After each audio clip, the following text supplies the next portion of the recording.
Hello বন্ধুরা, আজকে আমি আপনাদের দেখাবো আমার মায়ের হাতের তৈরি সব রকম সবজি দিয়ে, লাউ শাক দিয়ে, চিংড়ি মাছ দিয়ে চচ্চড়ি। তো তার জন্য প্রথমেই আমি সবজিগুলো ভালো করে কেটে নিয়েছি, দেখতেই পারছো। প্রথমে আমি পেঁপে, বেগুন, আলু পরপর এক এক করে কেটে নিচ্ছি। এরপরে লাউ শাকটাও কেটে নিলাম সুন্দরভাবে। তারপরে কেটে রাখা সবজিগুলোকে ভালো করে ধুয়ে নিচ্ছে এক এক করে। বেগুন, আলু, পেঁপে,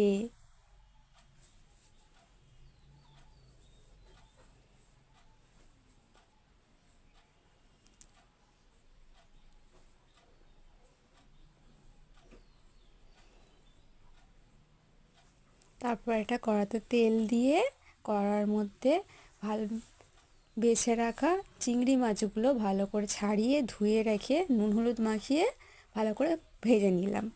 ভেজে নেওয়ার পর ওই কড়াতেই একটু তেল দিয়ে ওতে 5 ফোড়ন আর কেটে রাখা সবজিগুলো দিয়ে দিলাম। তারপরে ভালো করে নেড়ে চেড়ে নিয়ে কয়েকবার লাল লাল মতো হয়ে গেলে ওতে লাউ শাকের ডাঁটাগুলো দিয়ে দিলাম। তারপর ওইগুলো ভালো করে কষতে হবে অনেকক্ষণ ধরে। তারপর নুন, লঙ্কা গুঁড়ো, হলুদ দিয়েও অনেকক্ষণ ধরে কষতে হবে। তারপরে সামান্য পরিমাণ একটু জল দিয়ে চাপা দিয়ে কিছুক্ষণ পরে নামিয়ে সেটা ভালো করে শুকনো মতো হয়ে গেলে চচ্চড়ি রেডি হয়ে গেলে নামিয়ে নিলাম। ব্যাস, আমাদের চচ্চড়ি রেডি।